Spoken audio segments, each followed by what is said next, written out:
Yo, back at it again. Going to do some target practice in a little bit when my buddy gets up here.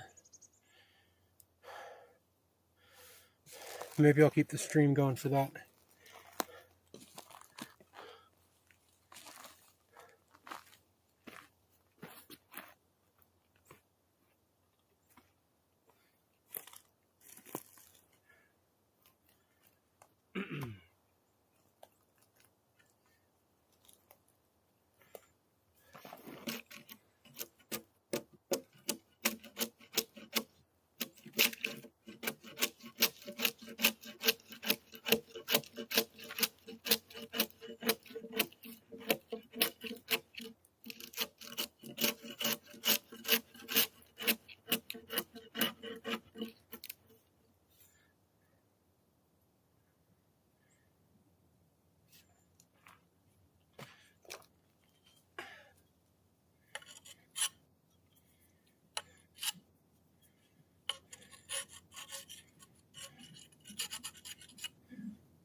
Yeah. Ouch.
Yeah, these dead trees are much harder to peel the bark off of. Just trying to get the top layer off mechanically or manually, and then I'll use the grinder to get all of the more fine stuff off here.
How's it going? Good. How goes it for you? Oh, it's good. Looks great. It's a lot different than when I came up here before. Does it? Yeah, I was gonna say, I was like, you don't realize like how much. A little bit of progress. Mostly just like spreading of debris. That's what I'm. Yeah, need to devote a day to just clearing all of my debris. Totally. But shouldn't take too long if I'm not like, you know, the easy thing is to just toss it over the edge, out of sight, out of mind. Totally. Just make like a junk pile, like out of the way, no problem. But some of it, you know, it's pretty decent fire starter. I was gonna say, I was like, you get firewood out of this. You could do other weird projects with it if you wanted. It's totally a fun thing, you know. It's nice. Yeah. But I see you did these really nicely. Very well done. Yeah. Seeing progress, as you can see. It's like when you first started, or maybe. Yeah, you know, it's interesting. Those ones on that end that still have like a red layer on them. Yeah. They're like a fresher log. They're not from a dead tree. Okay. So they peel and so they have like this interesting membrane like under the bark, between the bark and the trunk. And that's what you kind of see left on there in some of the cases. Wow. And it's just really a matter of like how much I want. I figured it'd be easier to rub that, like just sand that off. Yeah, once you it's sand dry. it down once it's dry. Yeah, that's kind of what I was hoping. Versus fighting it while it's still semi-alive. Yeah. I mean, yeah, I could have sat there for 10 more minutes on each log and peeled it all off. No, I mean, like it's just like this is such an interesting difference comparatively to that, right? Yeah. Totally. Totally. Like, this thing is like, that's white. Yeah, like that's white. Like, and then a lot of them have also gathered dust. So right over ones that were white have a layer of like sanding dust on them now. That, totally. And moisture comes and it probably just sinks into it. Yeah. Just need to brush it off. Yeah. But I don't think I'm gonna. There's a bunch of different methods for cabins, and so like I've got a loose idea of what I'm gonna do. Yeah. But not an incredibly like here's a blueprint. Right. And I don't, just sort of winging a few of the details, but I'm curious how it's all going to hold up and come together. I feel like one of the big questions I've got right now is do I need to put, like, how much of the cabin do I need to secure into the ground rather than just let its weight sort of hold it down? Yeah, like how much foundation? Yeah. When you put it in a long-term foundation. Yeah. Do I need either holes with something that's either dirt or concrete that's packed around it, or can I get away with mostly just like letting, because it's going to weigh 20,000 pounds. I was about to say, I was like, it's not going to be it's not like, oh, we're putting a prefab on it that weighs nothing. Yeah, I'd be shocked to come up someday once it's done and find that it had blown away. Yeah, no. I'd be shocked. No, but yeah, exactly. Or even after snows, even all that, it's like, no, this thing's... It's going to stay. It's going to be there. Yeah, there's a few... I saw a couple of, like, new foundation... what would it be called? Like a foundation system, I guess, on YouTube that, like, instead of having a like concrete footing or footer, this one product basically, like you drive. It's like a steel cable with what would be like a toggle bolt on the end on each end. And so it's got like a pick kind of a thing that you drive into the ground with the steel cable inside, so it like leads it in there, and then you at like a slight angle, and then the toggle on the end sort of comes out and grabs, holds itself in there, and then you can run that right through like a sill log, and that might be kind of perfect because then I don't have to worry about like lugging bags of concrete in here. It's going to be just an enormous pain. Totally. It's also hard to keep these big logs. It's going to be hard to keep these big logs upright. I was about to say, I was like, even keeping them upright when you have, even if you had a concrete mixer and you had someone pulling it all up, to keep them standing up straight for the curing time that you need to do it properly. Yeah. It's a feat in and of itself. Yeah, I mean, that can be braced, but in that case, I'm going to be digging holes for it. Oh, yeah. I mean, so I'm going to lose, maybe that's all I need. Maybe I just need like a foot deep hole, pack it in with dirt, and then still just brace it. And then once I have 3 walls together, they won't go anywhere. Yeah. The fourth one will be. That's my thought was kind of similar to that, which is do one in each corner. Don't do it as extreme as like a house would be, which is like 6 foot caissons in each corner, or whatever they're called. You do like 2 feet down, a little bit of concrete if you wanted, but you could do it with dirt and like heavy rock and be fine. And it's like you have that right here, like to create that, you know. But I guess it kind of like you said, I'd kind of be shocked to see it like collapse just randomly. Like there's just it's too much weight unless it collapsed in on itself due to its own. Yeah, because it was poorly constructed and it just tumbled inside. Yeah, that's always possible. But it's at the same time you can plan very heavily against it. Yes, I certainly don't think. Then again, I guess every like real home would certainly be concerned about some connection to the ground. Right. But, you're also looking for longevity with a home. Yeah. In that sense of... That I'm probably not. Well, you might be looking for it here, but you're not using this like a home. No. You don't have cars going in and out. And super temporary. Hundreds of people standing inside and then hundreds of people out. Right. And it's like, that being a wedding, sometimes a wedding venue. Yeah. Got hundreds of people coming in, hundreds of people coming out. Yeah. You hope that all of your... Definitely different. Yeah, totally different. But no, and it's so much bigger too. It's like if that wasn't connected to the ground at all, I can see how something that big could catch wind and it would start to move no matter how heavy it is. Exactly. This is going to be a little bit of a smaller deal, and it's in this nice little valley. It's actually this doesn't get hardly any wind. It was funny the other day we were shooting. My girlfriend, I said, "Did you hear us?" She goes, "No, not really." She goes, "I think it was more windy. If anything, I was surprised you guys were still shooting." And I go, "Well, it was windy where we were." I was like, "No, quiet." no." I was like my tarp is never blown.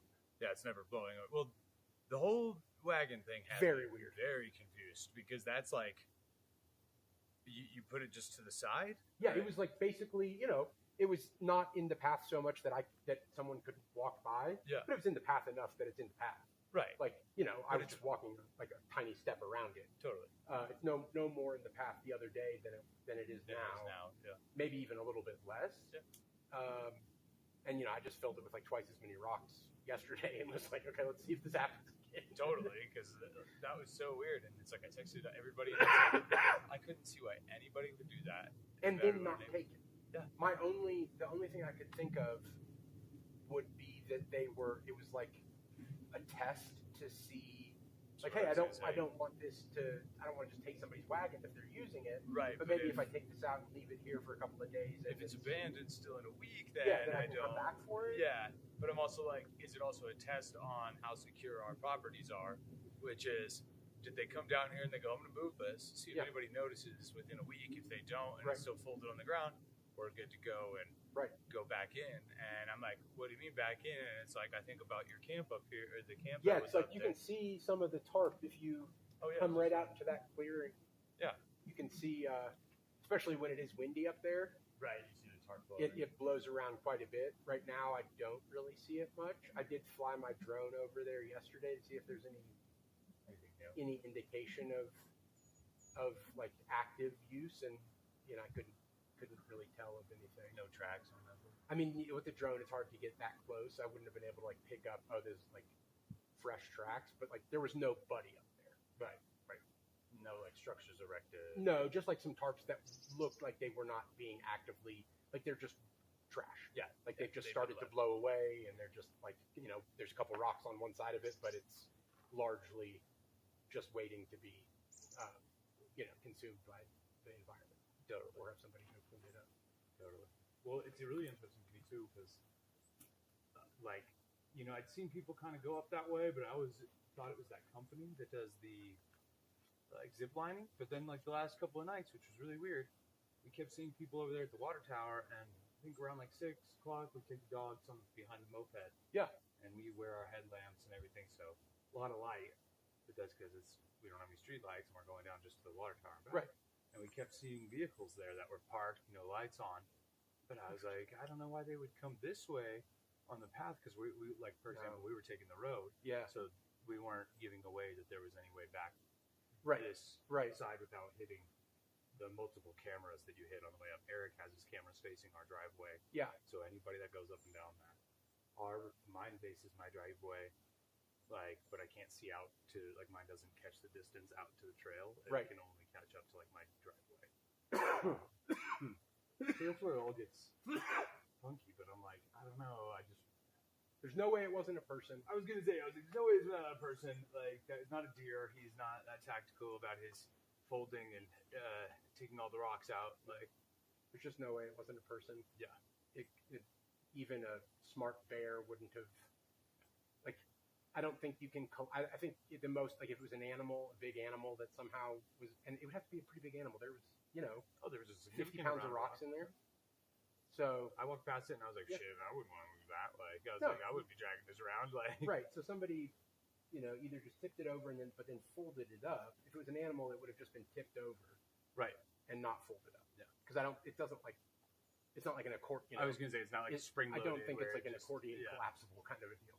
Well, the other thing you got to think about is if it was a bear, you would have seen claw marks on the thing, like, or Probably. at least some markings of scratches, some damage to the fabric, because they're not easy creatures. They're not like, like that's so. No, like, I'm gonna be very gentle with Noah's, They're basket certainly not here. worried about scratching something. Yeah, I was about to say, they're certainly not worried about it. And that's what I was like, this is really weird. And I was like, I just don't see anybody go up into this little area. And it's like, my office window looks out, so during the day I pay attention to who comes and goes, which is 99.9%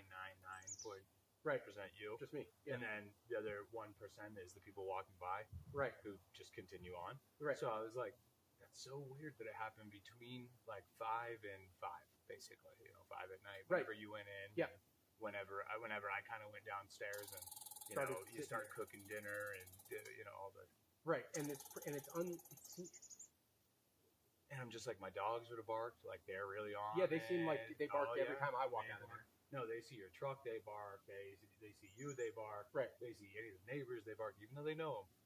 It's just, like they're there, yeah. And yeah, I'm like, so it's kind of weird when you were like, hey, did you see anything about this? And I was like, I have no idea. Like, I was hoping you were just gonna be like, yeah, we used the wagon. Sorry, Yeah, well, obviously, but I'm like, at the same time, I would have just texted you like, hey man, I'm gonna dump these rocks out and I'll come back in, and then you won't even know I used the wagon. But yes, so that's what was weird about it, and I just was like, I'm gonna text the group chat which it's not even a group chat, it's just a random assortment of numbers I've collected, right, of my neighbors and people I think my neighbors.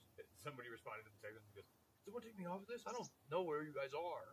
And I was like, fair enough. Well, like, I was like, whatever, man. I was like, I'm asking about something. So it probably wasn't him.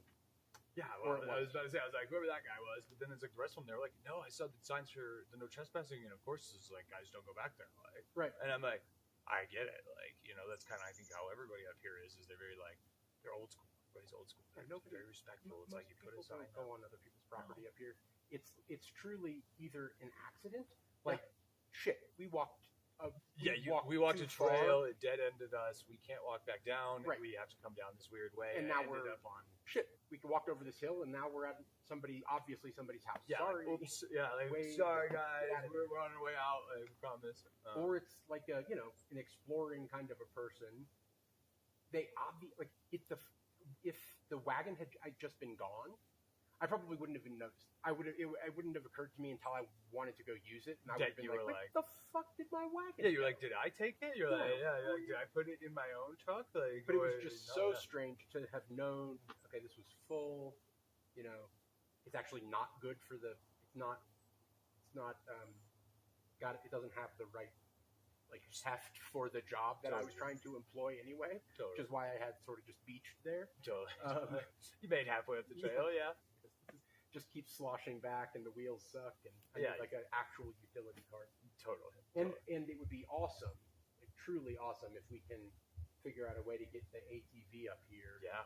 I've been like trying to imagine a good trail, and it's tricky with just getting it across the bridge part. That's the part is going to be really tricky. That's the most part I'm worried about. So I'm thinking, like, how vertical what slope can it attack? I mean, it can go pretty uphill. It'll do it. Yeah. As long as you're ballsy enough, it'll do it. And you know, you got to lean forward and you hope for the best. You know, it not too much gas. Put it in first low. And and just kind of crawl. Let it crawl up it, and you can do it. Like it's very capable. Like it's a rancher model. Like it's meant for this exact shit. But like I was looking at that and I was like, oh, there ain't no way I'm getting it through the little.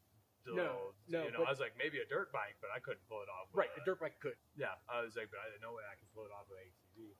Yeah, but like you said, if I came over vertical, just over to the left of the bridge, exactly, and you kind of just crawl up that hill, and then I think you'll just kind of sneak over this bridge here. Yep. And I'm actually getting my second one back, spinning Colorado Springs. Oh, you've got another one? Yeah, and that one has a plow on it, which is it's been my original plow vehicle forever. And I gave it to my dad, who he didn't want to use it, which I don't know why, because he lives by himself. He's a huge driveway, and he fucking needs it. But he was like, I just don't want to maintain it. And I was like, you don't have to do anything to it. You just change the oil once a year, and you can take it to the shop, and they'll do it like as a car, or just do it. But he was. And you're not like putting a lot of miles on it. Yeah, I was like, dude, up and down the 1 mile driveway is like, nah. You're gonna wear the plow out, I guess, at some point. Yeah, I was gonna say, like, the plow after like 10 to 12 years, you're gonna be like, oh damn it, I have to replace it. But like at this point, so anyway, now the second one, but like you said, one of those trailers with the tubeless tires, the ones that have it's like foam filling. Or or just like the hard. Yeah, they're hard. Like not even. Just like hard plastic. Yeah, tires. It's like the forklift tires. They're all pure rubber. Yeah. It's just, and no air involved. Yep, run one of those up here, and that would be sweet because like the other thing is my other one. In order to run the plow, it's got a winch on it, so you can winch out shit. Like if you have like a really heavy tree or I've got like a few trees like over the side of the ravine that I'd like to be able to pull up eventually, or I'll just cut them into smaller and smaller pieces so I can get them moved. Fair, but if that you would be nice up here. Yeah. And then like bringing rocks from down there up here. Totally. I'm gonna do a nice fireplace. That would be awesome.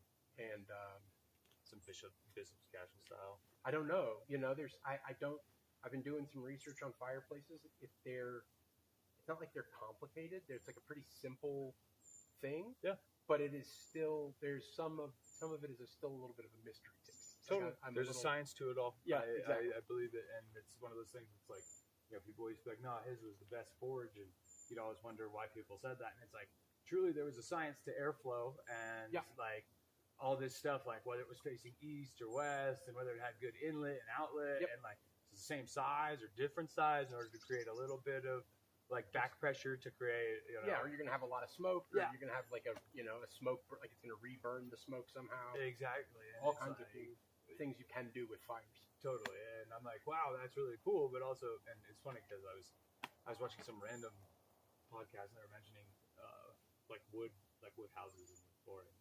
They were like, if you're rich, you paid somebody to come in and craft all of your wood to plane it down to be that perfect, flat thing. Definitely didn't come like that. It was always you were walking in someone's house and it was like planks were offset by almost 6 inches. Sometimes, I'm sure, especially as they dried and warped and got, just temperature changes over the years. Yeah. And there's only so many nails you can throw into one board without replacing an entire fucking 30-foot board, which at the time, that was another luxury, was to even have wood that you were capable of milled lumber. Long pieces of milled lumber, I mean, it took me to rip this 14-foot guy in half with a chainsaw yesterday. Probably took 20 or 30 minutes. Like I was the first long one I've gone. Yeah. I had to like maybe stopped a couple of times to just like rest my arms. Totally. But it's not to imagine having to have done that with just like just the brute force, the will of needing lumber is just so crazy. It's wild to me. And I mean, the other thing too is like, even the saws that they had. Cool. Yeah. They had a saw, but you had to have 2 people to run it who were full you had a bodied. guy on top, a guy on the bottom. Yep, and they had to be full ready to do it for all 7 hours of the day that you're building said cabin. And I'm like, dude, how long would that have taken them to get through a 14-foot beam at, whatever the circumference of this is? And it's like, I don't know, man. Did they have was that like a thing? Were you advertising back in the day? Like, oh man, like I chop a 39-foot tree at 7 inches for like in 20 minutes. People were like, damn, that's fast, man. That's fast. Yeah, like shit. And I think it was. I think imagine, the people who were like in the lumber business, they always figured out how to break down lumber. I can see how it would have always been easier to just use logs. Oh yeah. And I think it's actually like, there's less waste. You're using significantly more of the wood, because you're not having to shave off the top and the side to get like dimensional to kind get of a lumber. square. Yeah. And or some kind of a rectangle. Yeah, rectangle, shape. Whatever. Yeah, and that's but I also think that's the beauty of a log house is. Yeah. And people don't realize that is like that's been lost over our time as engineers and designers. Just kind of the way that like postmodernism and brutalism came in, and it's like, oh, okay, well, like architecture has now become like this weird, horribly boxy. Yeah, like everything is like, oh, we're gonna make it brutal, and I'm like, why? Why? Yeah, but why on earth would you be inspired to do that? Yeah, I'm like, I saw it when the communists did it in like the Soviet bloc. I was like, that was like their aesthetic. It was like art. Really sold the message of misery. Yes, it sold everybody lives the same. Look at our giant block of the same apartments. Look at how shitty it all must be. Yeah, exactly. They're all one color. Like it's all white. I'm like, I know. But or it's all just this like terrible brown. Yeah, exactly. Like a beige, like an off-color cream. You're like, yeah, nice. Like, oof. Big choices there, guys. Like, very weird. Yeah, but that's the difference between like now and then. It's like people used to build stuff like this and the Notre Dame and all that stuff, and now we have people who are flying like buttresses, literally. Like, just like how in the world did you guys do this? There's 200 feet in the air. You know? Yeah, like Michelangelo. I even think just like, bro, did we even have scaffolding? Did he technically invent scaffolding? How the hell did he get up there? I bet scaffolding has been around for a really long time. It has to be, right? Yeah, right? I bet it's a very, very old thing. I'm looking forward to the challenge of getting stuff when you getting to get the taller things up higher. Totally. And but I think it's gonna work. It's gonna be like a pole crane kind of a deal. Totally. And you do like the winch pin. Yeah. It's gonna, I'll just put one of those big logs over there, sort of vertically in the middle here, tied down on 3 sides and leaning a little towards the side that I'm loading onto. Yeah. And then I've got, I'm going to cheat with a joist. I'm not, or like a hoist, like a chain hoist. Fair, but at the same time, is that really cheating when they used to do the same thing? They had pulleys. Yeah, they had pulleys. They just, stone was their choice. Carve them. They sure had pulleys. Yeah. And you can get a lot of mechanical advantage with a pulley, but it makes me wonder, how they did anything with big rocks. Oh, 100%. Like the pyramids being out in the middle of nowhere with rocks. And I'm like, you didn't have trees to like hoist anything. I'm like, so that doesn't make any sense. Yeah. Where was the tall thing to use to crane it up? That's what I'm saying. Like, where were you guys like, no, don't worry. Right there. That's the point. Everybody's been using it. And I'm like, what point though? And they're like, the tree. And they're like, I'm like, no trees. Like, it didn't look like it. But yeah, I was like, maybe it's changed. I was like, maybe truly global they do warming say has that. totally changed that. But like, at the same time, yeah, they do say that. And I'm like, that's a fair point. I'm like, but even so, that would imply the trees are as tall as the pyramids. I'm like, which would be a large tree. Very big tree. I'm like, very large. And then your ropes and everything has to be able to handle the weight of whatever you're lifting. Like, if anything is too weak, it's just gonna all of it snaps. And I'm sure that happened constantly. Oh yeah, that was probably like worst. They were probably like workplace hazard. We don't even have a sign. We just say it every day. It just happens. Like, you drop rocks. Someone's fucking dying. Like, you're lucky if you are. You're lucky if you don't. But, I hope it was giants. yeah. I don't think it was aliens, but I think it could have been giants. I guess. The only other thing I could think of is them using some insane, weird physics like water. Yeah, well, so I saw one of the more interesting videos I've seen about pyramid stuff in the last 5 years was a theory that they built like a dam around the building site, and then flooded the Nile into that dam, and then they floated the blocks up, and then they can you have all the maneuverability in the world if you've got a floating thing, and then you just take off the floats after you get it kind of placed right where you want drop the water level, and then or just keep raising, keep building the dam up higher and higher. But then at some point you're going to deal with the fact that like that much water weighs so much to brace a dam.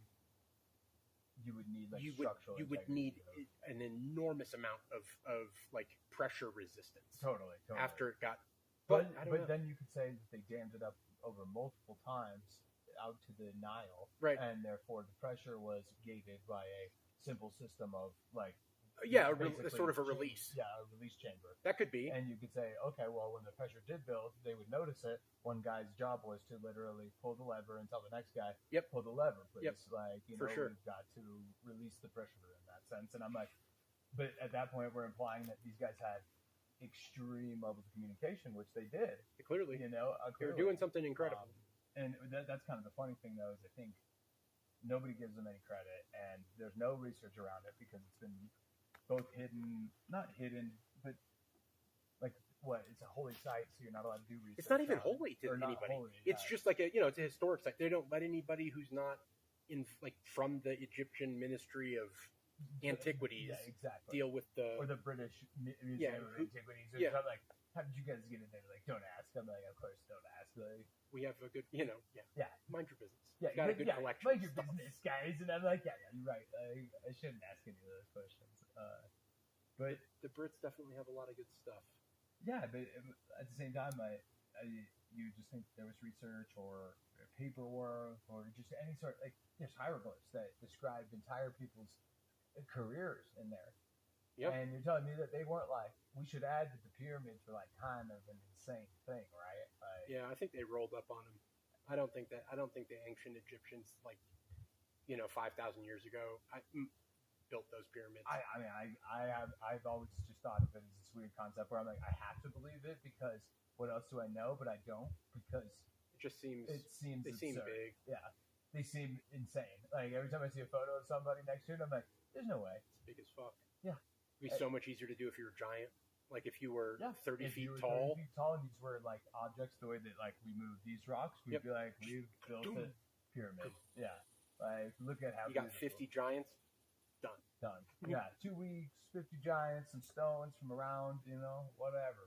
But like you said with the water, where I'm like, that would be like an insane use of physics that we don't even know if they understood at the time, but we do because they had like aqueducts, I guess. But like, they clearly floated the blocks from the quarry, right, up there, so they knew blocks could float. But I guess we just think we are so at this point. I don't want to say dumbed down, but we're so used to thinking, like plastic floats, or like how would you put it in this? And I'm like, what if they just use huge fucking logs? Right, exactly. That also float. Yeah, because you can float just super buoyant logs. Yep. And a bunch of them. And a bunch of airbags. They fill up a bunch of animal bladders. Yep, exactly. And they just sort of like, just tie these with hemp rope, man. And I'm like, yeah, you're right. I mean, like, hemp rope was a mad commodity up until like 1920 when it got randomly outlawed. And people were like, oh yeah, no more. No more hemp. And everybody was like, okay, weird, but okay.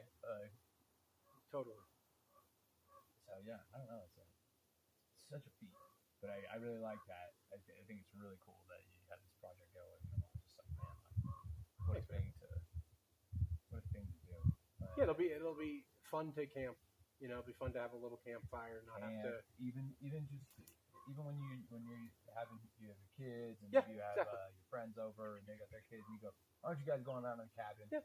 Go fucking hang out. Go smoke some weed, whatever. Yeah, go shoot a bow and arrow at the fucking tree. Like don't aim it at the road. It's so simple. Everything else is our land. Just don't worry about it. That's amazing. So I don't know. I'm excited for that. And yeah, like you said, even just camping, it's like you just come out here and like I'm gonna have a piece of my keep it simple. Totally. A little night under the stars. I got kind of creeped out here last night. Oh, did you?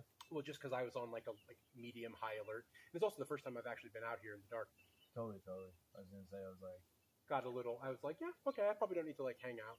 yeah, you were like, oh, okay, yeah. I'll just check it out. Everything's good. You're like, I'm gonna go in. And you're like, I'm gonna look, and then I'm gonna go out. Yeah. I had like a grand, I had ambitions of have a little campfire, sitting out here for an hour or two, and I was 10 minutes. I was gone. You're like, this would be nice. You're like, but next time. Yeah, you're like, we'll try it again. Well, it's even funny, like, when we walk our dogs, I'm like, okay, stay on the trail, everybody. I'm like, don't go too far, and I'm looking up the hill, and I'm watching eyes, and I'm like, what is that? Like, oh no, never really know. Yeah, you don't know what's around you. And out here, it's truly been everything. You've got bears, elk, cats. They're everywhere. Always something. Yeah, thankfully not many predators. It doesn't seem like. Yeah, I don't think we're like swimming with them. No. Thank goodness there's not wolves. Oh my gosh, yeah. And I mean, I'm surprised there aren't coyotes. I'm surprised too. I have seen a big red fox. There's one or two foxes that I see. Yep. But they're super cute. Yeah, they don't seem threatening at all. No. I guess they're technically predators, but not to humans. Yeah, they have a weird ecosystem place. Mice, chipmunks, I bet. Yeah, and small birds that sit in brambles and bush. Yeah. But even so, I'm like, they're barely predators. Yeah. Even the black bears and stuff, they're like barely predators. They're not, like opportunistic omnivores. They're like, I'll eat chicken, but you have to like leave the rotisserie out, otherwise I don't care. I don't want to do that. Right. Yeah, I'm much more, I give like a holler whenever I'm coming in or out. Literally, yeah. Just coming in. Make some noise. Humans here. And at the end of the day, it's like there's gonna be deer up here. There'll be tons of deer. But they're gonna be gone as soon as you get up the hill. And then they come back. Usually, like throughout the day, I'll have like 3 or 4 or 5 little groups of them just kind of walking around. I like deer a lot. I do too, and I was gonna say I usually see them come up, kind of either from the side where your truck's basically at. Yeah. They'll kind of come up this way, or I'll see them come up through here and kind of space out in this mountain. And I'm like, wow, it's so beautiful that they like return to the land. Just got their places. Yeah, they all have their respective areas. Let's see. I think I'm gonna fix Let's that go fix this up. target. Yeah. Where? I could try to walk you through where a hammer might be. No worries, I'll take a look around. I think it's probably. Is this a 9mm? 5.56? 9mm. That's the MP5.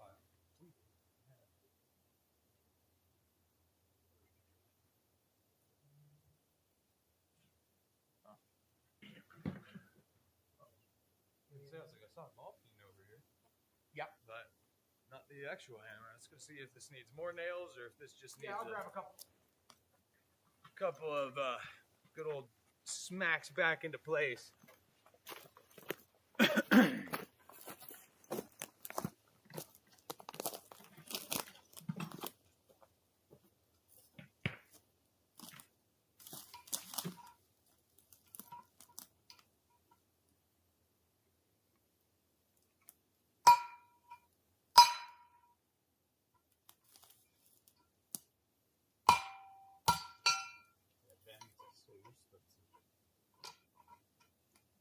And if we're taking it off all the way, let's like maybe put it down a little lower, or like at least that tiny one. Okay, I was gonna say, it is fine where it is, but I can take it out if you want. No, that's cool where that one is. Let's maybe put the little one. Like, yeah, exactly. Sounds good to me.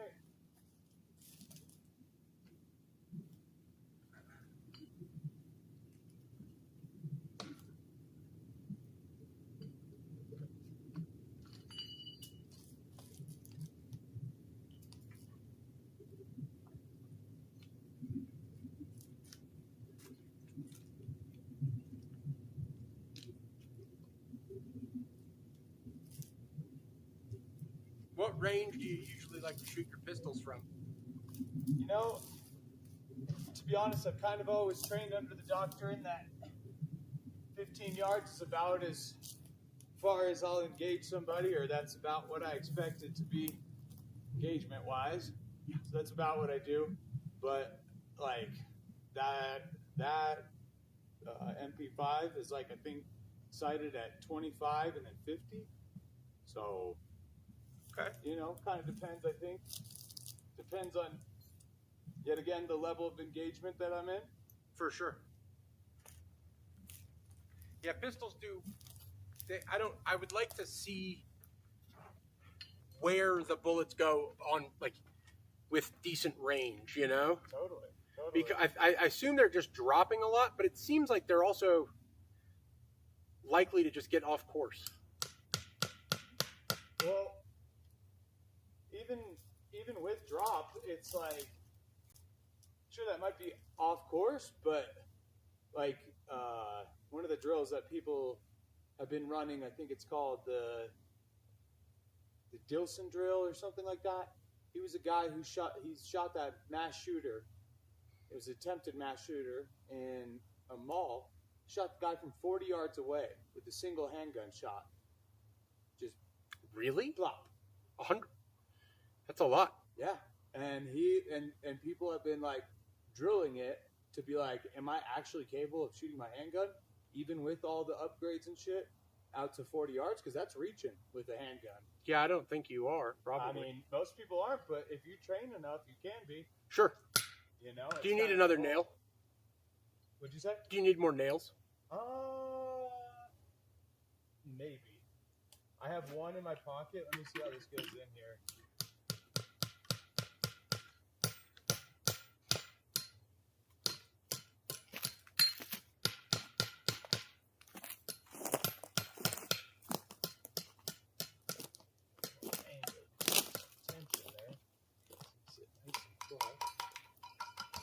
Smacking off there. There we go. That's going to come off right away.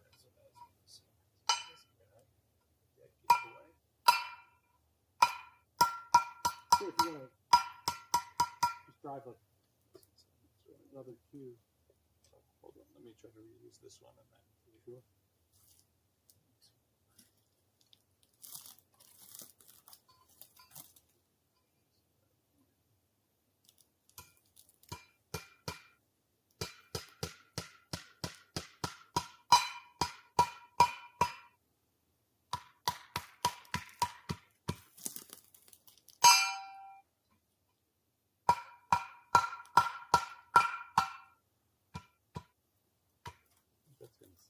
I think it's coming off. Toss one more on the other side.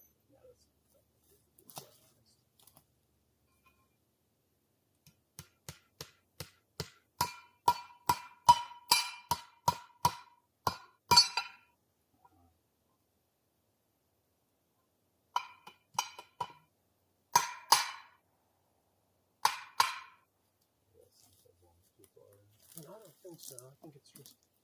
I mean, maybe, but.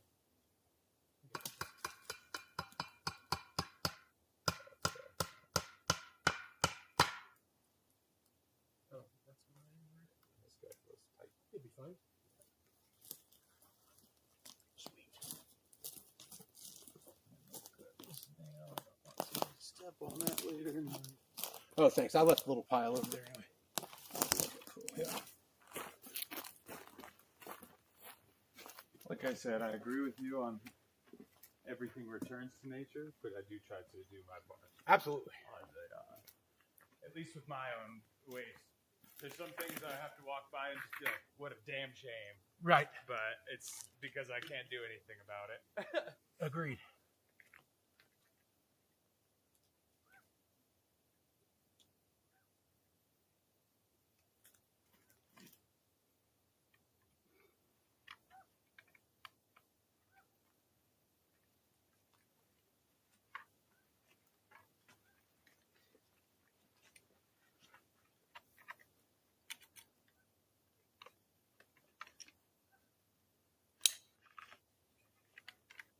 I need to get one of those. Little harness. Yeah, these single point slings are really cool. Yeah. Because with the stretch, you don't have to use your brace. You can push it out and it creates a tension point. Uh-huh. Oh, yeah. Like without having and then you don't have the weight of the entire gun resting on you or your hands. Right. You can literally, this is how the Germans taught it, was to push out, pop, pop, pop. Interesting. And then you can use your... Just have a natural, like, recoil absorption, too. And theirs were technically 3-point. The original design was a 3-point. These have gone down to a single point, which I think is... I think it's better. Way better. It hangs nicely. Hangs nicely. Plays nice with the rest of the weapons kit. Like, this is so funny. This is a Beretta. The bag? Yeah, the bag. I got this on their website, and I think it was $89 shipped to my door. And I was like, how nice.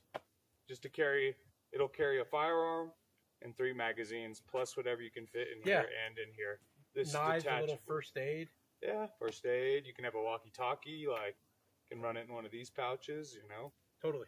And I was like, man, for $89, you know, you can't beat that. No, it's a good deal. Probably even fit 2 guns in there if you had. I was gonna say, I was like, guy. I have a little guy that fits in this one, and then I can put my big FN in here, and it's pretty nice. And I was just like, wow. But then again, you know, some people are like, oh, I think it's like too tactical to get into, and I'm like, yeah, but if you're gonna be safe in the sport that you're in, you need to be tactical about it. Like, seems fair. Is a kit, you know, like it's for holding things. Agreed. Making it easier for me to handle said firearms. I'm not out here LARPing as the, some kind of a special operation. Yeah, exactly. Spec ops guy. Where I'm like, yeah, like Tango 6, bro. I call it the airstrike. What's actually like kind of perfect for being able to just go out onto land and shoot too. Exactly. Because it's not a big range bag. You've just got it around your body. You don't even have to pack up or pack in. You're just kind of good to go the whole time. Yep. And then you can fold it up and put it up underneath the seat of your truck when you're done, and you go right into town, have a cup of coffee, and no one will know the difference. Totally. Which is kind of the nice thing. And I mean, up here, people are very understanding. So they don't care. But other places. Yeah. That's true. So did the guy who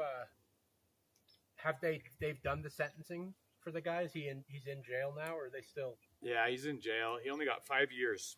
5 years. Yep, that was they pled it down to. And he'll get out in a couple. Oh yeah. So, and they said, you know, good behavioral count and all this stuff, and I go, 5 years for 16 counts of attempted murder 1. I go, that is a wild thing to hear. And everybody who was on the victim side of things literally was just in the courtroom like, this is a travesty to the justice system. Thanks for doing nothing. Yeah. You guys are all a joke. Yeah. And like my girlfriend was like, I think that was kind of harsh. And I was like, was it though? Or was that truly a injustice? And she was like, it was. And I was like, so we tell them these people are elected officials, not special prowess people. Like, we owe them nothing. They owe us something, you know? Yeah, I think that there should also maybe because like the difference between what happens to one person's life when they find themselves like committing a violent crime and then incarcerated for it. Like, some people don't want that to happen again. Yep. Some people are like, holy shit, you know, have like a wake up call to like the reality of the situation, the severity of the situation, the gravity of it all. Yeah, and the genuine repentance for it, like the genuine like regret and it's a come to God moment. Yeah, or you know, woof, like, just like that was I'm not going to fuck around like this anymore. Yeah, like that person on good behavior might like it makes sense to not keep that person in jail for, but like you have to. They give like a 5-year sentence. Well, that applies. You've just given a 5-year sentence to everybody. Exactly. Like you just gave the 5-year sentence out, and you're not evaluating at the end of that time, unless they're up for like parole and stuff like that. But at like 5 years, they're done if they didn't get another. You know, if they didn't commit any more crimes in jail. If they don't infract or whatever you call it, they give only the 5 years. And I'm like, all right. And then they're like, well, we hope you don't offend again. And I'm over here like, they probably will. LOL. I'm like your recidivism rate is extremely high. Yeah. I'm like, so I don't know what to tell you guys. Right. I'm like, and then what's the next one? Was this kid's first run-in with being arrested, I would guess it couldn't be. So he had a minor in possession charge where he was with multiple gang members and got charged with just a minor in possession and not like chilling with gang members, which I guess isn't a charge, but like as a minor you can get like you shouldn't associate. Yeah, with gang associating members. with gang members or something. And I was like, yeah, like which just means you're a gang member, I think. Yeah, I was saying. I was like, I'm pretty sure you're just a gang member unless you're like oddly super born into the lifestyle. Like your family is OG gang member status. Right, if it's your everybody uncle, and your mom your is dad and yes, your aunt. Yeah, are all like in everybody the you gang. know is a gang member and you don't even know it. You know, Right? But I guess that's possible. yeah, but I'm like, no, because they were like, yeah, he was taken away from his mom and his dad. Both were found unfit to be parents. This is before the crime, or after? Well before the crime. Okay. And so he's just been bouncing around. He had some legal guardian, and they were like, yeah, he wasn't living with me, though. I was like, it's a 16-year-old not living with you? I'm like, where was he living? They're like, oh, on his friend's couch. I was like... That happens. I was like, wow, that's wild. I was like, and you guys didn't think that you guys should do that? You know, tell you what, 16-year-olds that don't want to be a part of a family or that have a family that's fallen apart and then they kind of reject the solutions that have come into their lives, there's not much to be done with them. Like, that's fair. They're at an age where it's not like especially a kid who's carrying 2 guns around at a PetSmart, he's not going to listen to you. You know what I mean? That's how I felt. I was like, this kid, I was like, he's never going to get rehabilitated. He's already past that. He just snuck past the law one too many times. Yeah. And now they're catching him at his worst moment or whatever. Maybe not even his worst moment. Maybe not. Who knows? Yeah, who knows? But the moment they caught him was pretty bad. But I'm like, damn, guys, like 5 years, that's it? They're like, yeah, well, unfortunately, he's a could have first just been so much worse. Dude, I told them, I was like, dude, I straight up said, I was like, this was like Pulp Fiction. I was like, this kid came out of the fucking hand cannon, missed everybody. I'm like, and literally by like inches, like my car got hit, like it busted my radiator and it blew my tire out. I'm like, you know who was under the dash? My girlfriend. You know who was right up on top of her? Me. Like, why? Shit. Because you have to. What else do you do in a situation? And I'm like, so you're. But he actually, like your car was hit. Oh yeah. Like it got photographed for evidence. We got like if you go look the article up, my car is in the crime scene. It's taped into it. Like, and it's just us sitting inside of it, literally shaking. Like, yeah, what are we doing? Yeah. And I was like, these people, I was like, that is wild, guys. And they were just like, but it wasn't like, you guys are like victims, but like technically the kid's a victim. I'm like, of what? Like I'm like, a bad childhood, sure. I'm like, other than that, I don't really know. Like, shooting guns at people at the PetSmart isn't how you take out your bad childhood. It's just not. Yeah. Unfortunately. Thankfully for everyone, it's just not how we're allowed to do it. Yeah, exactly. And when we excuse it, it's just such a maddening thing. That's why this whole, shooting at Evergreen High School was very unfortunate, but the same DA is handling that case. And that kid's dead, though. Well, he's dead. But they were talking about if there would be charges handed out and whatnot if the person wasn't alive or was alive. And I was like, good luck. I was like, she gave the kid 5 years. I was like, for what? What kind of term would you have felt like justice was served? That's a hard one, Noah, but I think like a mandatory 15 would have probably been. That's what I was going to guess. Yeah. 15 seems like a fair I think thing. That's a fair. And then, like, I don't even want to say like 15 with good, like maybe you get out really in good behavior. 10 and you get out in 10. Yeah. You know, if you have, and they don't seem to have any way of actually evaluating whether or not people are. I don't know what they're doing to evaluate the inmates before they're released, but it doesn't seem like that's a part of the program at all. It seems like it's just you hit your time and you're gone. It's basically like, did you murder anyone? No. Have you done anything else in there? No. Okay. Do you still think about murdering people or whatever crime you did? And then you just answer, no, of course, because because you're not going to tell the people that who are going to let you out. And then you go, no, I don't think about robbing or murdering or stealing anymore. I've just been in a gang the past 10 years because that's where, everybody's in a gang here. Yeah. It's like... Yeah, I'm like, we're just casually face tattooed and, because we're all in it for no reason. It's all just... Casual game. Just a big cosplay. Yeah. We're all just having fun. This is just an extended cosplay session that you guys really misunderstood, and I hate that. Like, we're misrepresented. I was like, LOL. And like, didn't anybody tell you about my childhood? Yeah, literally. I'm like, dude, rough. shut the fuck up. I'm like, all of us had terrible childhoods. Like, let's be fucking real. Like, Totally.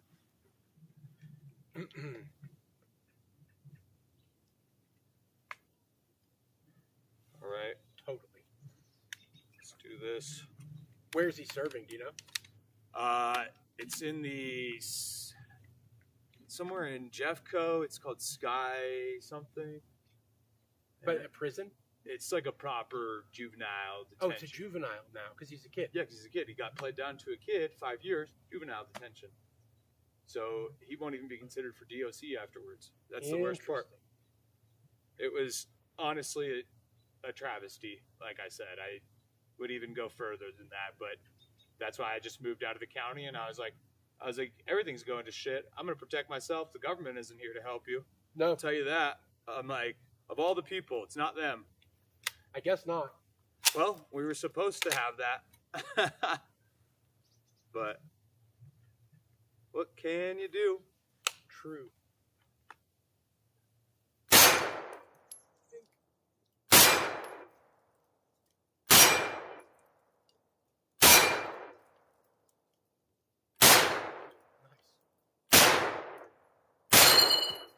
Okay, that one didn't hold.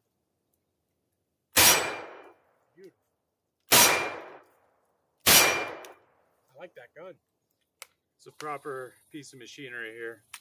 Here, Oh, thank you. please and thank you. Yeah. Reticle's on. All you got to do is flip the safety, and she'll run. And trust me, this thing is like a 22 when it comes to the kickback. It is straight back. It has no kick. It looked like it. Yeah. Safety. There you go.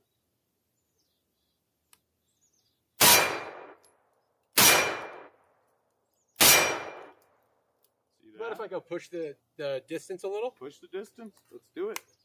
Walk her out. Oh, Like, I'm telling you, I mean, how much did this cost? I was like a $1,400 gun alone, and then I did The EO Tech is probably another EOTech. 1,200 or something, Yeah. 800 something. 800, and then you got the brace. The brace was a hard to find one specifically, but Oh, this guy? yeah, and it's just because it's a hard brace versus the soft. It's kind of nice. I like it.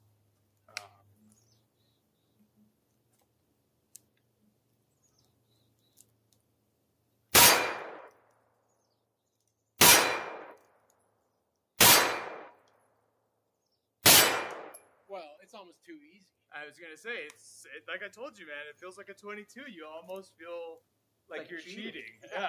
And people are like, "Well, how can you have that?" And I'm like, dude, the Germans tuned a gun. They built something and they had one fucking job and they did it. Yeah. And What distance would you say we're at right here? this has got to be like 20 yards, 25 maybe. Yeah, 25, 30. I was gonna say. I was gonna say I think we might be a little farther out. My depth's a little goofy. It's hard. It's hard depth when you're in a. Also, the upscale. The incline is a little bit. Yeah. But I will say, I mean the EO Tech is perfect. Chris funds thing. Yeah. And I like the way that it looks. Aesthetically, I think it looks old school and kind of boxy. Oh, yeah. It's the older submachine gun style. A lot of people would be like, go get a smaller, more slimline thing. And I'm like, I could do that, but I like it kind of old school. It looks good. Proper. Yeah. Well, I'm gonna get rid of the rest of these. Please. Oh.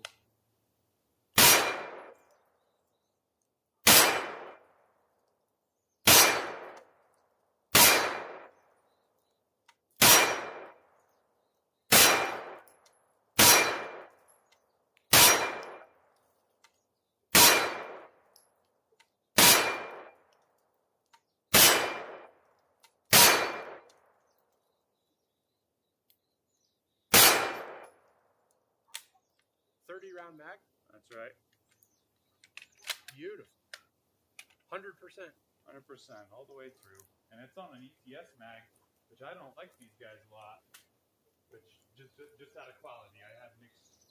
Yeah, they're a little flimsy. Yeah, they're flimsy. I think they sometimes flex when you have them fully loaded, and while that isn't a problem for a lot of things, it can be with specific firearms. Totally. But this thing is definitely, before they're banned, go get one. Yeah. Shields, any of those places sells HK. This is a PTR, but either way. Any other replicas? Any other replicas of them are all good. There's not really any bad ones out there these days. Just don't buy the 22, buy the 9mm. Agreed.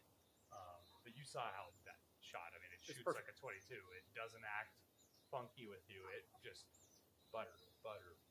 Like, yeah. And that's something that I don't find with a lot of firearms these days. Right. Unless they're both guns, you know? And yeah. In which case, I'm like, it should be that way, obviously. Yeah. But with a smaller submachine gun like that, it's just crisp. I mean, it really is. Yeah. I wish this thing. I'm gonna maybe try to get an optic for it. I was gonna say, what I should have brought up is I've got a Vortex at my house, and I can just go grab it, and it'll literally just go mount on that thing. Like just if you want to put one on it, just for fun. And at some point, yeah, it'd be kind of cool. Yeah. Next time you come out, maybe. Yeah, I was gonna say, next time I come out, I'll just grab it for you.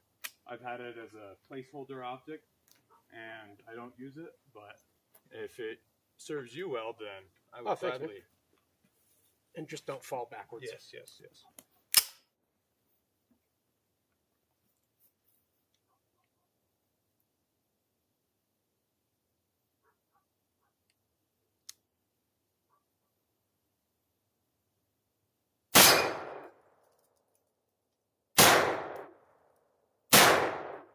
Miss, I think. I was gonna say, I was like, that one was like a little right, just below.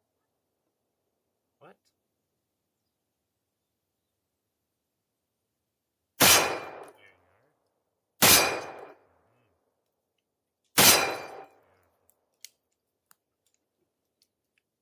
Just a tiny bit more kick.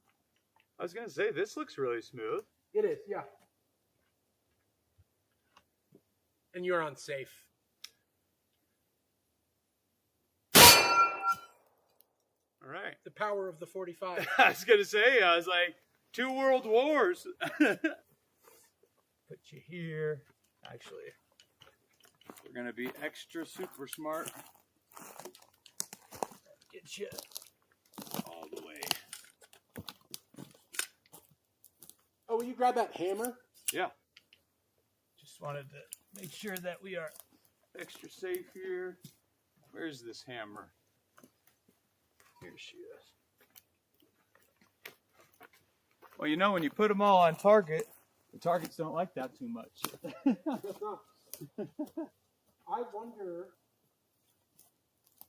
I mean, you really don't need a very thick steel plate to stop bullets, you know? No, not at all. That's like, it's like the AR-500 guys. They're doing steel plates that people are putting in their chest rigs, and it's like, you don't need them much. No. The force will be mean on you, but I would rather be not dead and have a bruise. Or you know, ribs, yeah, I was gonna say broken ribs. Let me grab these nails. Yeah, totally. Right under you. I'd rather have that. So, agreed. Here's some copper casings or lead. Yeah, there we go. I always wonder how far the lead travels. I'm probably on some of these going straight down. But no, that thing shoots real smooth, man. I really think next time we'll get an optic up out here on it and just zero it in proper. What do you think about going this way? Just like just letting it hang like a triangle. No. Sorry. I'm gonna do both, like into both sides. But I think I'll get more direct. I guess it's not the meat of the tree that's the problem. Yeah, it's the extreme impact, I think. But I'm also like, you could fold the nail a lot more, but like at that point, like if you pulled it now, Yeah. it would like go around and then it won't be able to jump off no matter what. But you're gonna have to really pull good now. Yeah.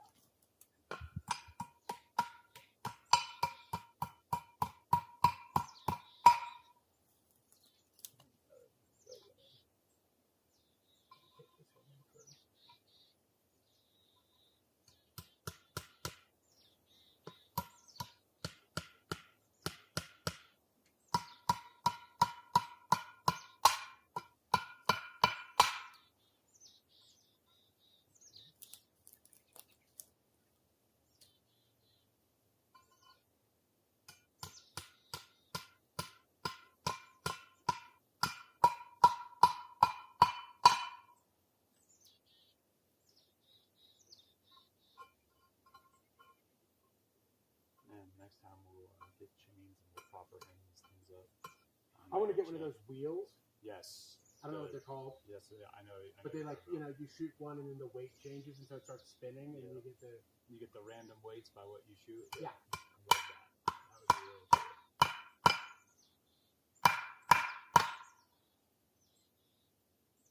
Where'd that little guy go? Appreciate it. I was gonna say I saw him fly off and I was like, holy shit.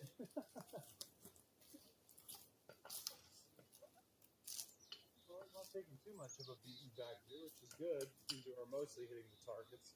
Yeah.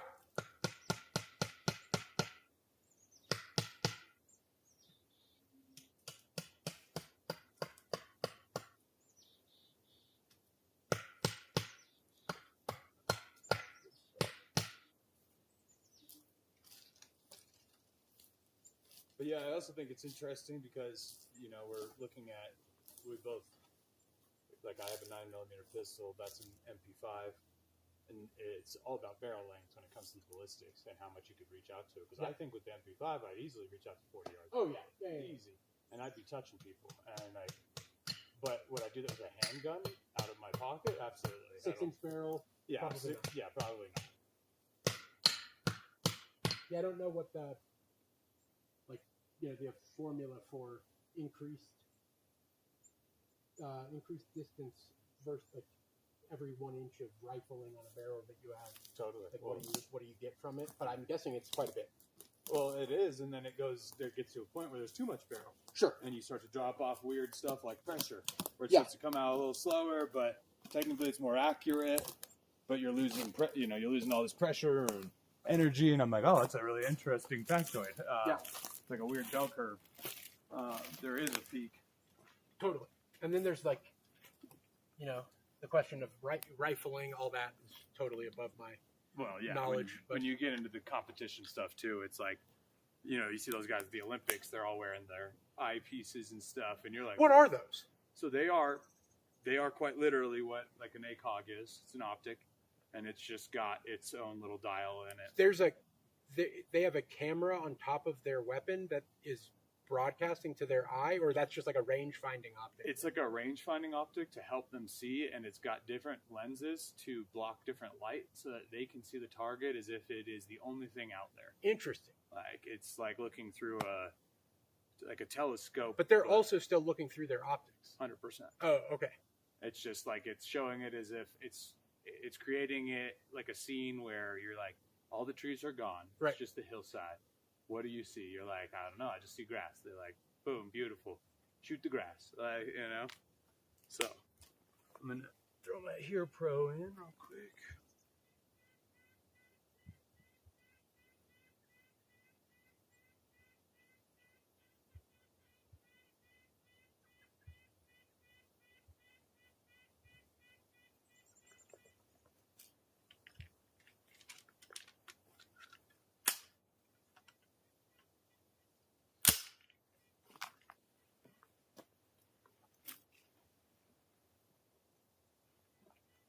Let her rip.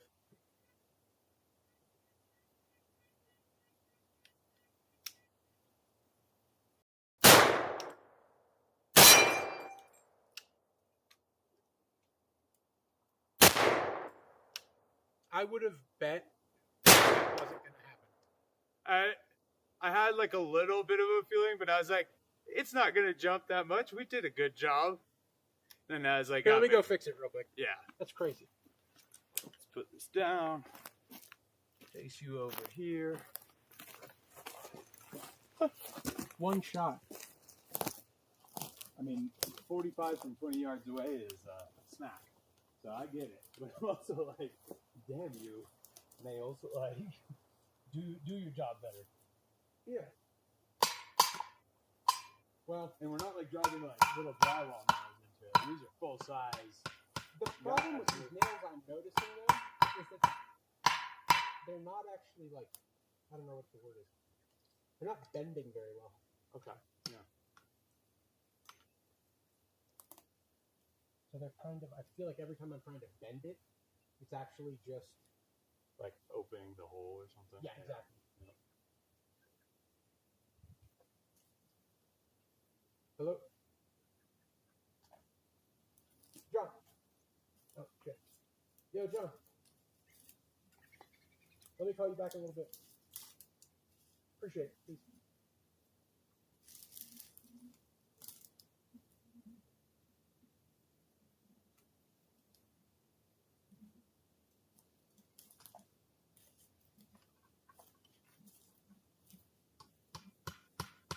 Have you watched, I'm sure, Game of Thrones? You know, I got halfway into it and I've never really finished it. Really? Yeah. Me and sci-fi / fantasy are just like not your thing? huge. Yeah. Like some shows I can do, and then some shows it's just hit or miss, I should say. Interesting. Like what was the show that I really liked?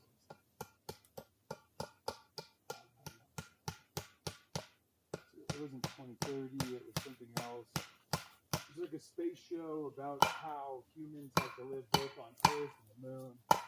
And it was just like a kind of dystopian, a little bit more of a dystopian show. Yeah. But it's great. But I have to have like there has to be like a little bit bass into it. And I felt like Game of Thrones was a little bit out there. But then I was like, I don't know, I used to love Lord of the Rings, so maybe I've just outgrown this like part of my life. I don't know. Interesting. I also should just watch it again and give it a second try. Yeah, I will say, you know, there are seasons of it that I was not like as big a fan of as other seasons. Yeah. And then the last season wasn't very good.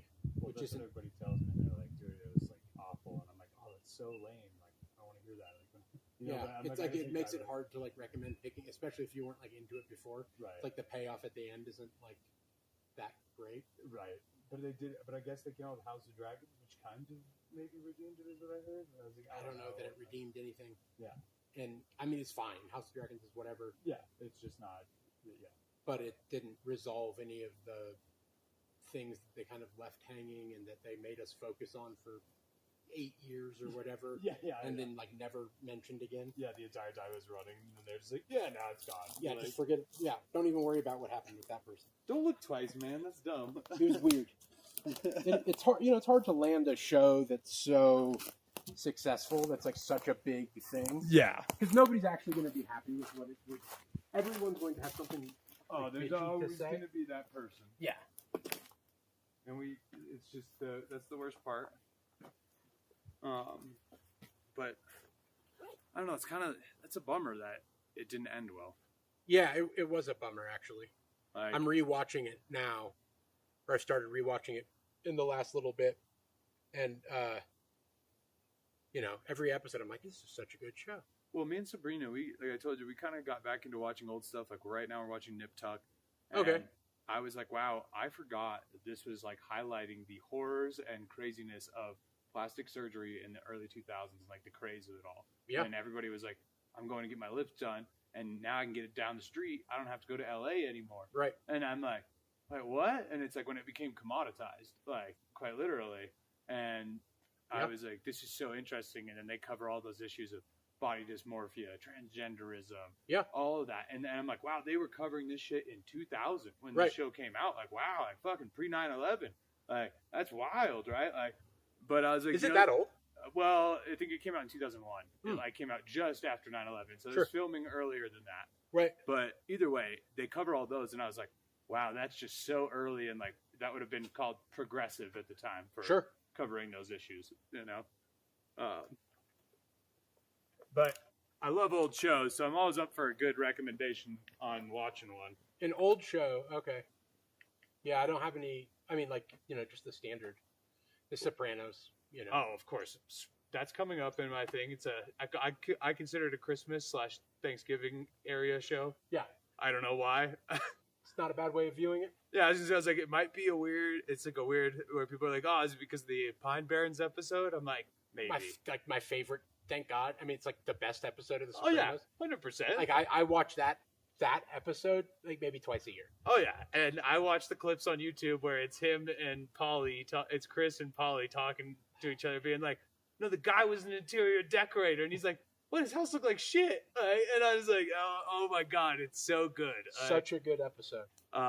If there's like one episode that you can just like always put on, if somebody's like, "I don't want to watch this," like I don't know anything about The Sopranos. Okay, well here's one from the 3rd season. Check this out. If you enjoy this, go back and watch the whole thing. Yeah. You don't really need to know any of it, you know? Yeah. It all kind of looks random or... Mayonnaise. Mayonnaise. Exactly. Oh, great episode. So good. And that's like one thing. They just don't make stuff like that anymore because they don't have the capability. There's too many critics. Everybody has a fucking opinion. I heard this the other day. We made the mistake by giving everybody the opportunity to have an opinion. Yeah. And I'm like, I think you're right, actually. Like, the whole freedom of speech was okay because not everybody had an opinion. And not everybody was going to, like, be able to broadcast it. Yeah. You could just be at your house and be like, I hate this. And people would be like, yeah, he's our neighbor. He's kind of crazy. He occasionally will yell about that. Like, I guess he hates that. Yeah, I'm like, I guess he hates that. But he also doesn't go out. So, like, whatever. Yeah. Like, but now he's, like, broadcasting to 4,000 live viewers on TikTok. And I'm like, oh. Like, he has an audience. I'm like, not my crazy neighbor guy. Like, oh, exactly. No, right? Like, it's too funny. It's ridiculous. Modern age.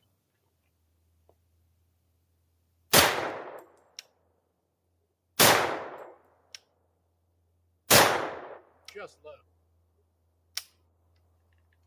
Oh. Yep. Failed to eject. Stovepipe. Nice crunch.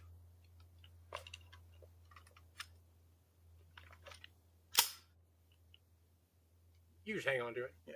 So I was like, let's put it in here.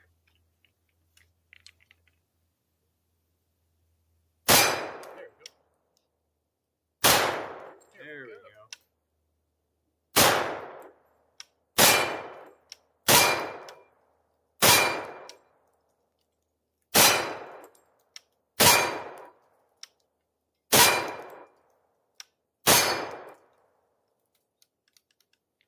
That's all she wrote. Nice. Do you have any more 9mm ammo with you? I do. You want to load up your MP5 one more time? Would love to, man. I was going to say, I literally have a whole mag.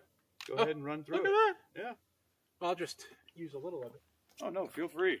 Quite literally. I'm going to try to get as far away as I can. What was that? I'm going to try to push the distance as far back as I can. Let's do it. I would like to, I'd like to see it because I sighted the thing in, and that's on my eyes, and I hope that my eyes are good. And so it's nice to have somebody else come do the testing with me, where I'm like, yeah, it's not just good for me, it's also done right. But. Right.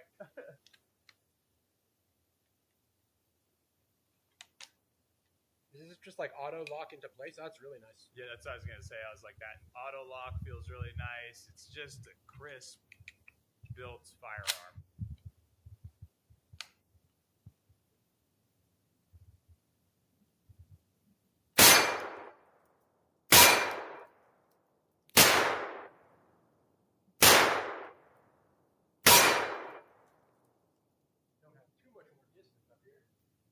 I was like, I mean, we can push it back to these logs.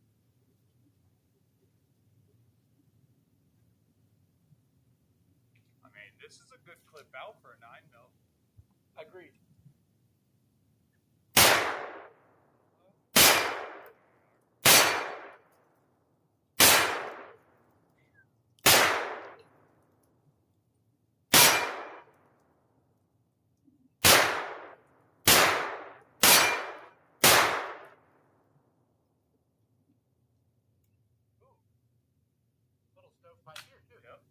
I was like, just the same way, notorious. Did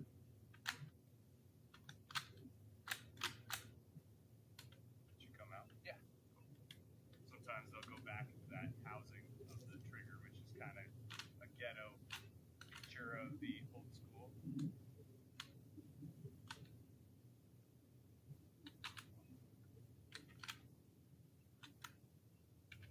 Oh, push the. Well, it's fine. Should racket it back? I got one in the chamber already. Oh, okay, then you're good. Go.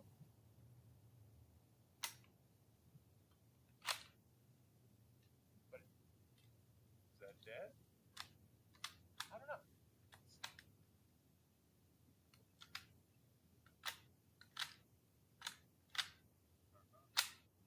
A double B?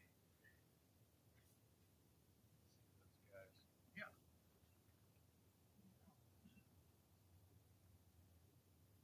No strike, no strike, no strike. Weird. Try opening. Mhm. And then insert. And go ahead and give it a slap. Little empty box slap. There you go. Just forward good.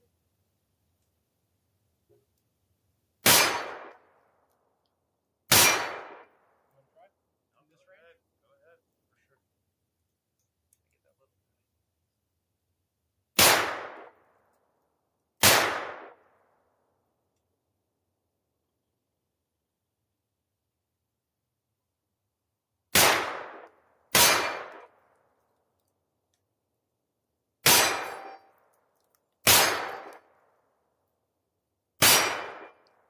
I'll tell you what. I'm gonna have to get one of these. I was gonna say, man, it's good on you. And dead trigger means usually the mag's empty, but It doesn't lock open. nope. No MP5s. No. You can get mags that have the bolt hold open, but they're really expensive because they're rare. Interesting. Yes. So the ETS mags typically don't have them, but the higher end, like HK mags, Yeah. which you really do pay 130 a mag. Oh, I know it's crazy. Wild to me. But they will. But they will. They'll bolt hold open for you, and I love that. But as you can see, smooth as butter. Yeah, I And mean, it's honestly better than a 22. I was gonna say, I was like, when he's, Like more fun. I 22s, just have the feeling of a toy. totally You need a little bit more recoil. You can't be absent recoil, exactly. but that's like a perfect amount. This thing, I think, just does the judo of being a very well-rounded weapon. Yeah. And then once you start stepping out past this distance, you get a rifle. Right. You Yeah. know, If you're ever having to engage past this distance with that gun, just unprepared for what you were stepping into. 100%. And But- this is honestly down the block. This is a 3 houses down kind of. If you were in a neighborhood. Totally. This is a 3 houses down, or yeah, absolutely. The parking lot away. Yeah, you'll never really be engaging from this distance. Yeah, this is and that's why I'm like, yeah, worth every dollar. This thing. Yeah. Would purchase again if I ever lost this or anything. Oh yeah, Absolutely. I'm comfortable giving it. Yeah. 10 must buy. Yes, it was. And like I said, I've never had work done to it in the sense It's just of stock. everything is other stock than on the- the internals. Yeah. And people tell you to change out the ejectors and all this, do the HK bolt, and I'm like, let me see how far this runs me. Yeah. I'll You buy can all always do that. some work later. Can always do the work later, and I've had nothing. Yeah. It just runs. I clean it. I keep it decent, but it's still just a gun. Yeah. It's a tool. It goes in its case, but other than that, it's It's working well. working well, and it's still a tool. Fuck yeah. And like I said, a lot of people give me shit for running old EOTechs, and I go, man, It's a great usually- optic. Yeah, I pick them up cheap. You pick them up on sale or secondhand from LEO. Yeah. And the big thing is they take double A battery. Right. Common fucking battery. Yeah. You can find it anywhere. You Yeah. can find it in the trash pile. You can find it in a corner. You can find it in your house. Remote control. Yeah, anything. You think like the weird monitor on the side of the house, dude? Guess what? It's got double A's in it. Will it automatically turn off, or does So it just stay these on? ones don't.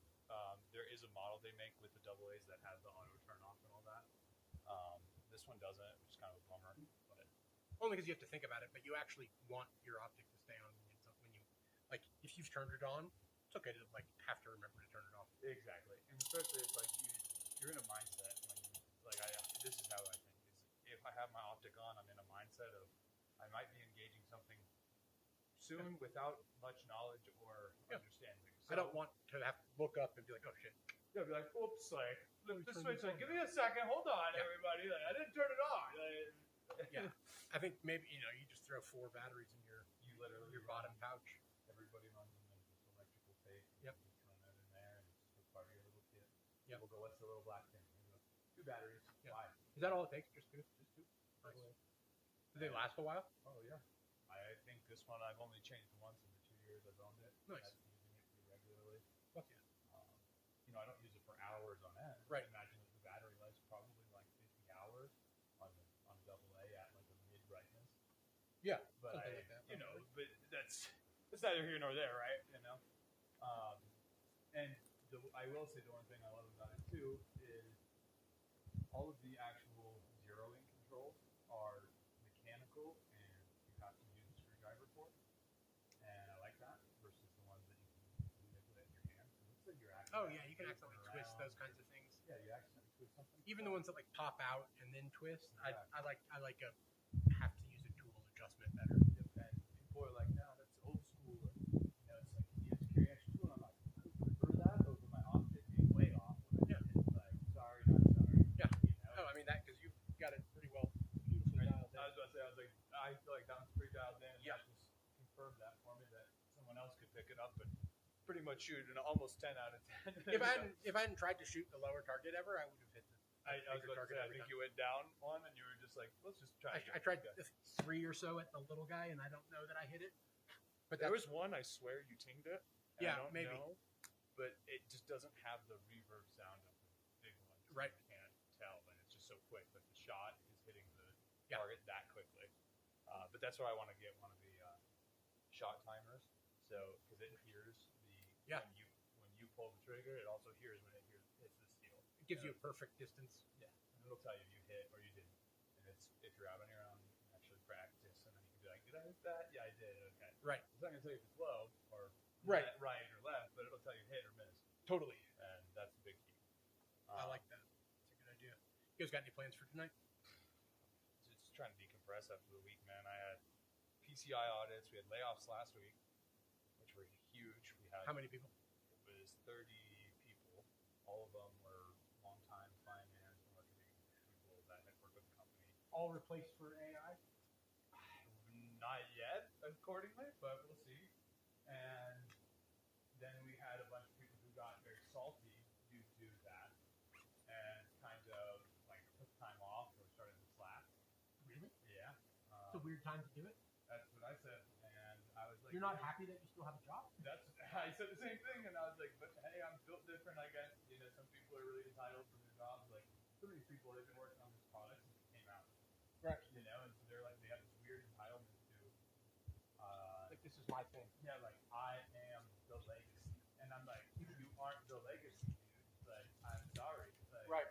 Like you're just not. Like stuff moves on. You're a cog in the wheel now. We really appreciate you and we love you for who you are. Right. But you aren't someone else will come in and take this all over. Right.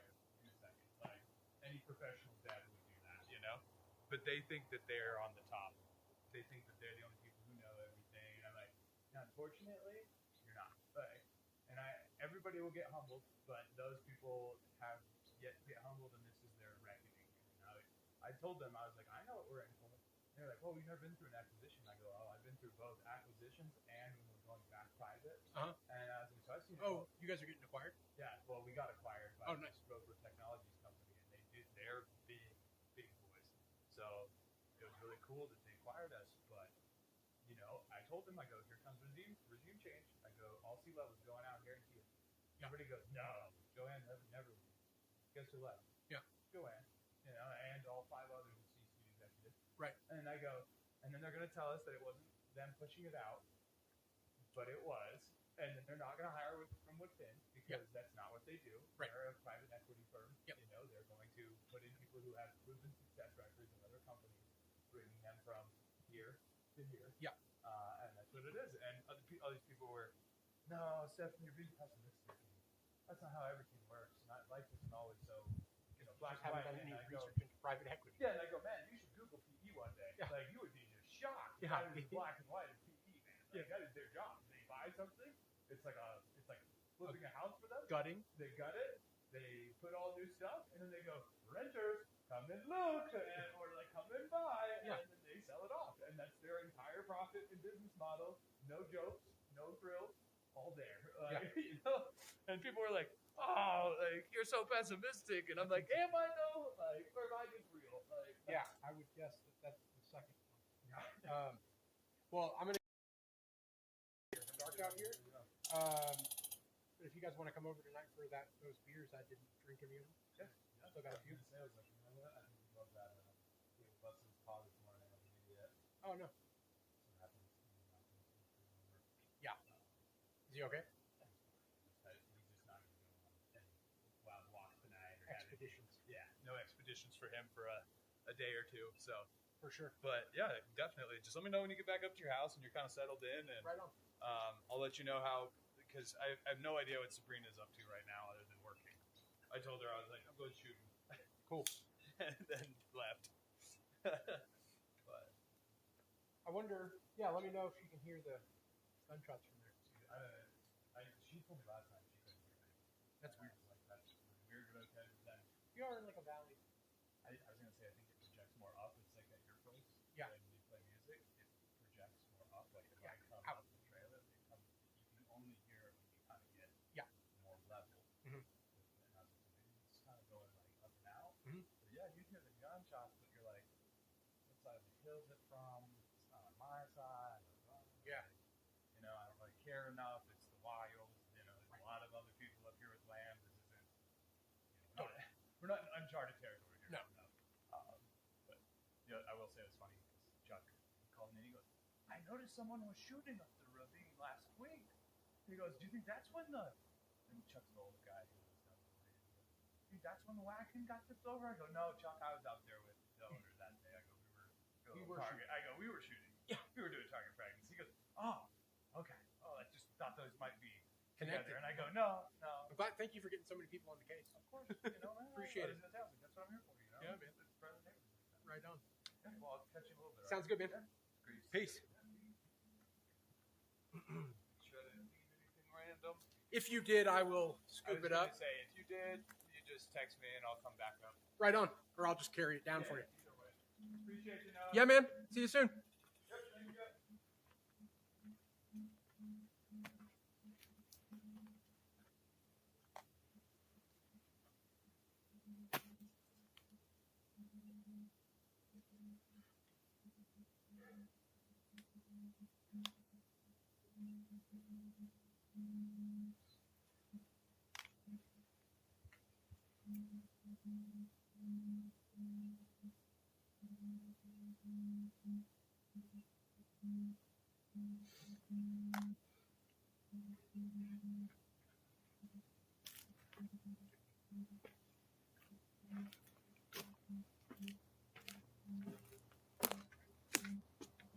Yo, how's it going? For sure. Okay.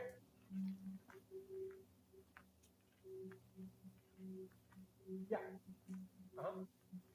Yeah. Sweet. Thanks a lot, homie. Sounds good. I will, right back at you. I will reach out to my buddy with the printer and just let him know that, like, you'll be looking to talk to him sometime next week or something.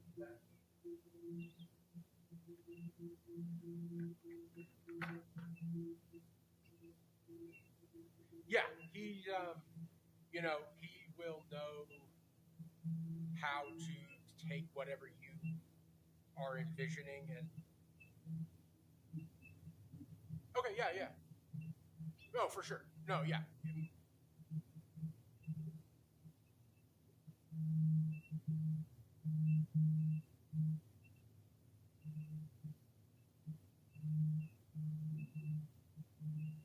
Yeah, I think he can go 4x8. So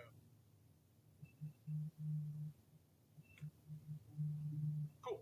Yeah, I mean, yeah, he like I'll just get you guys in touch next week, and he will have to do some of it anyway. I would guess that it'll be the cheapest for you, the less he has to do. So I think he'll be able to communicate. Cool. Yeah.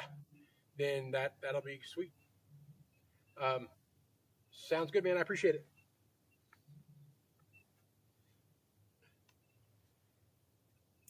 Sounds good. We'll do.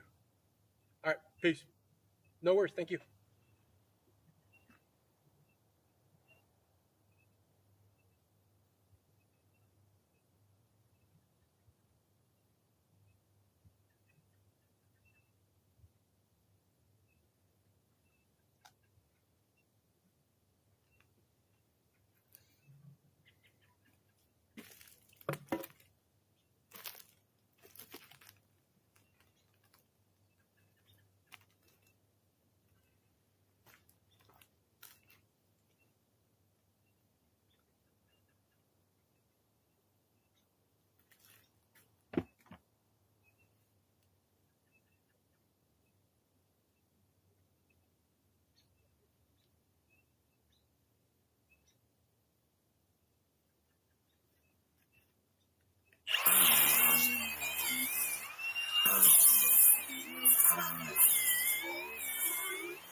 Thank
you.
Okay.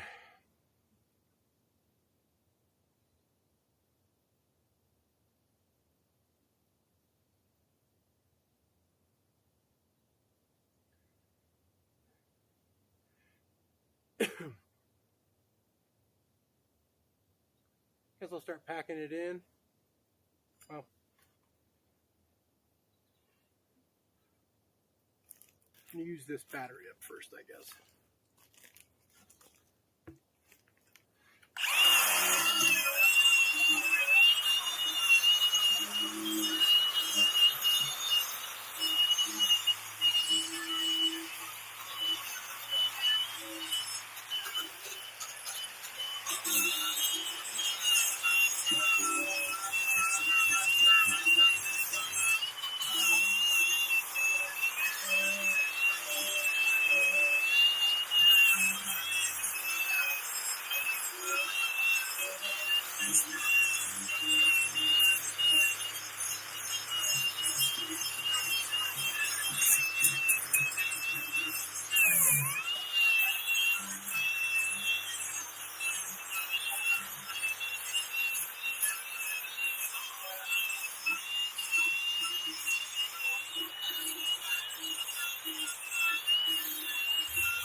Peace.